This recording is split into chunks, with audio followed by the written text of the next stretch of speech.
이스라엘의 왕들 중에서 하나님께 칭찬을 들은 왕은 그렇게 많지 않습니다. 분열 왕국 시대에 전체적으로 40명의 왕들이 북이스라엘과 남유다의 왕으로 세워졌지만 하나님께 칭찬을 들은 왕은 이 남유다의 8명의 왕밖에 없다는 것입니다.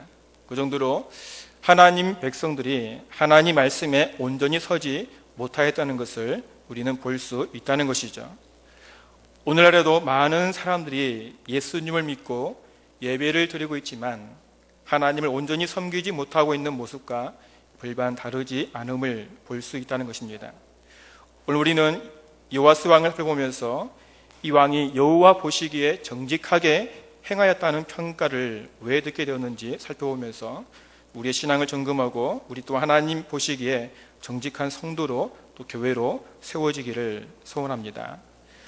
첫째로 요아스 왕은 하나님의 성전을 재건하였습니다. 오늘 4절 말씀에 그 후에 요아스가 여호와의 전을 보수할 뜻을 두고, 요아스는 여기저기 무너진 성전을 바라보면서 마음의 안타까움을 나타내었습니다.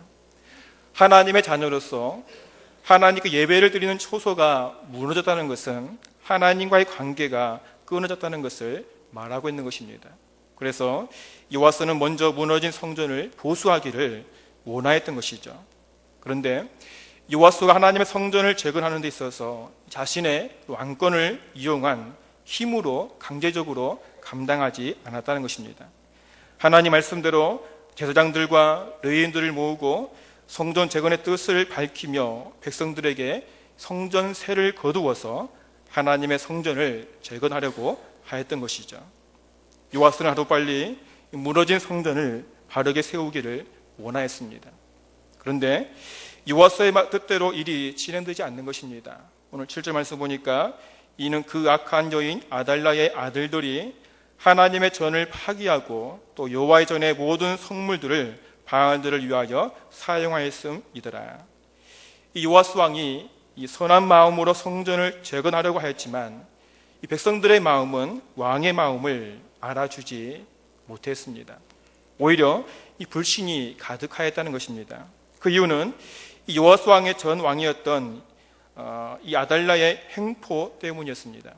역대하 22장 10절 이하에 보면은 이 아달라는 자신의 아들인 이 아하시야 왕이 죽고 나서 유다 집의 왕국의 실을 모두 진멸하여 자신이 이 왕이 되었던 것입니다. 그러나 하나님의 은혜로 이 제사장 요야다가 그런 어린 요아스를 성전에서 6년 동안 숨겨서 살렸던 것이죠.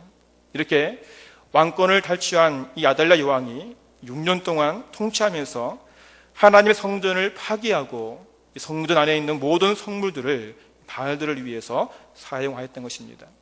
이러한 모습들을 백성들이 보았다는 것이죠. 그러니 왕에게 마음이 모아지지 않은 것입니다. 오히려 불신이 차서 그냥 반감만 하고 있는 것입니다. 그러다 요아스 왕은 교회를 만들어 하나님의 전 문 밖에 두게 합니다. 그리고 온 나라에 공포를 하는 것입니다. 하나님의 종 모세가 광야에서 이스라엘에게 정한 세를 여호와께 드리라고 말합니다. 왕은 하나님께 드리는 모든 성전세를 하나님의 성전을 재건하는 데 사용하겠다는 것입니다. 모든 백성들이 볼 수 있도록 성전 문 밖에 통을 만들어서 성전세를 모았던 것입니다. 그러자 놀라운 일이 일어나기 시작한 것입니다.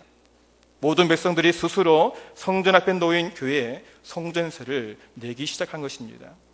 요아스 왕이 하나님을 사랑하고 하나님을 온전히 섬기려는 마음을 알고 온 백성들이 마음을 모아 기쁨으로 감사함으로 성전세를 내었던 것입니다.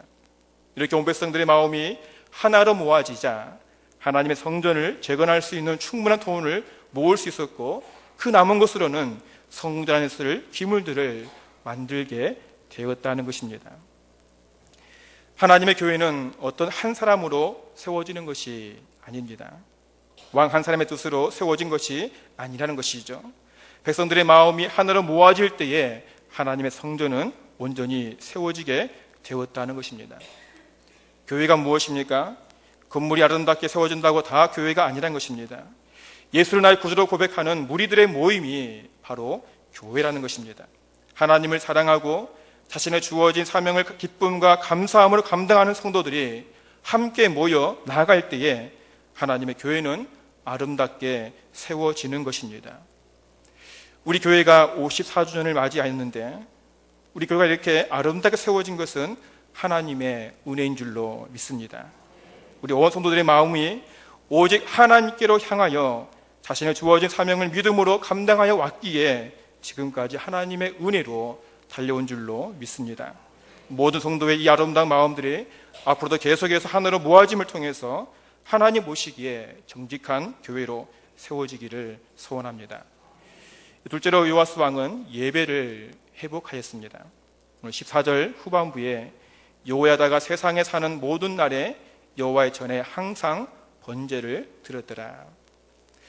하나님은 예배를 통해서 백성들에게 은혜를 주십니다. 하나님은 예배를 통해서 말씀을 주십니다. 하나님 백성들은 말씀을 통해서 상한 심령이 치유되어지고 회복되어집니다. 하나님 말씀을 통해서 백성들이 나아갈 길을 보여주십니다. 그래서 예배는 하나님 백성들에게 너무나 소중한 것입니다. 이스라엘 백성들이 하나님께 예배대로 나올 때에 무엇을 가지고 나왔습니까?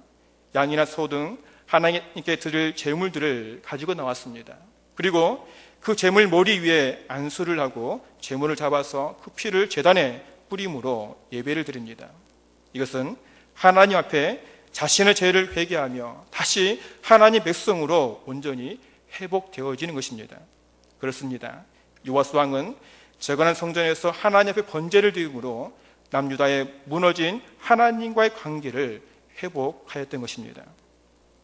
우리 남북미 중앙교회도 하나님 앞에 참된 예배를 통해서 우리의 무너진 모든 것들이 회복되는 은혜가 있어지기를 간절히 소원합니다.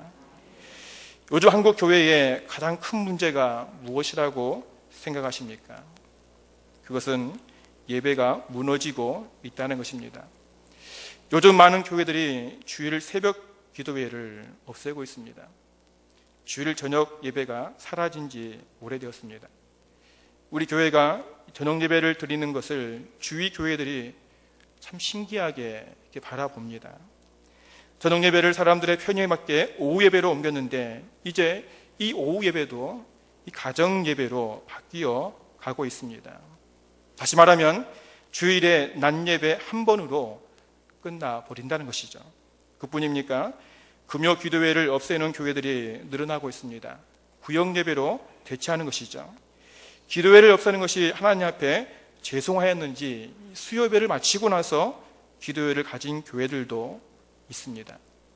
이제 얼마 있지 않으면 수요 예배도 없어지지 않을까 심히 걱정이 됩니다. 이렇게 한국 교회에 예배가 사라지면서 어려움이 찾아왔다는 것입니다. 아브라함은 예배의 사람입니다. 하나님께 부름받은 아브라함은 가는 곳마다 하나님 앞에 제단을 쌓고 하나님의 이름을 불렀던 사람입니다. 그래서 하나님께서 의인이라 부르시고 한 민족을 세우고 온 인류를 구원하실 믿음의 조상으로 세워주신 것입니다. 요아스 왕은 여호와의 전에 항상 번제를 드렸다고 말씀하고 있습니다. 다시 말하면 우리의 예배는 주일 예배로 끝나서는 안 된다는 것입니다. 모든 공예배를 소중히 여기시기를 바랍니다. 우리 교회 참 아쉬움이 교육자로서 한 가지 있습니다. 그것은 우리 수요 예배와 또 우리 금요 기도회에 우리 젊으신 분들이 많이 보이지 않다는 것입니다. 여러분, 예배를 통해서 하나님 음성을 들으시고 예배를 통해서 하나님 만나는 은혜가 있어지기를 간절히 소원합니다. 요아스 왕은 이렇게 하나님의 성전을 재건하고 예배를 회복함을 통해서 하나님 보시기에 정직한 왕으로 인정받게 되었다는 것입니다. 그런데 우리는 2절 말씀을 잘 보아야 하는데 요아스 왕이 하나님 보시기에 정직한 왕으로 세워진 것은 그를 하나님 앞에서 바르게 세워주는 영적 지도자가 있었다는 것입니다. 2절 말씀 보시면 제사장 여호야다가 세상에 사는 모든 날에 요아스가 여호와 보시기에 정직하게 행하였으며 라고 말씀을 하고 있다는 사실입니다. 또한 14절 후반부에서도 여호야다가 사는 모든 날에 여호와의 전에 항상 번제를 드렸더라 하고 말씀하고 있습니다. 그렇습니다. 요아스 왕이 이렇게 하나님 앞에서 정직하게 세워진 것은 그를 위해서 기도하며 그에게 하나님 중심을 살아갈 수 있도록 지도한 제사장 여호야다가 있었다는 사실입니다. 우리 남부민 중앙교회가 이렇게 오랜 역사를 가지며 하나님 중심으로 또 말씀 중심으로 예배 중심으로 성장할 수 있는 것은 하나님께서 우리 교회를 위해 영적 리더로 목사님을 세우셨기에 감당할 수 있는 것입니다. 우리는 쉽게 생각할 수 있지만 영적 리더가 어떤 마음을 가지느냐에 따라서 교회가 달라진다는 것입니다. 그래도 하나님 앞에 드려지는 예배를 소중히 여기며 부단히 애쓰는 목사님과 또 한마음으로 순종함에 따라가는 우리 성도들이 있기에 이렇게 아름다운 교회로 세워진 줄로 믿습니다. 요아스 왕이 영적 지도자의 가르침에 순종하여 하나님의 교회를 재건하며 또 예배를 회복할 때에 하나님 보시기에 정직히 행하였다는 말을 들었습니다. 이제 우리 교회도 지난 54년 동안 믿음 가운데 달려온 것처럼 목사님의 목회 방향에 모든 성도들이 마음을 모아 순종함으로 지금보다 더 풍성하고 아름답게 하나님께 영광 돌림을 통해서 하나님 보시기에 정직한 교회로 성장하기를 간절히 소원합니다.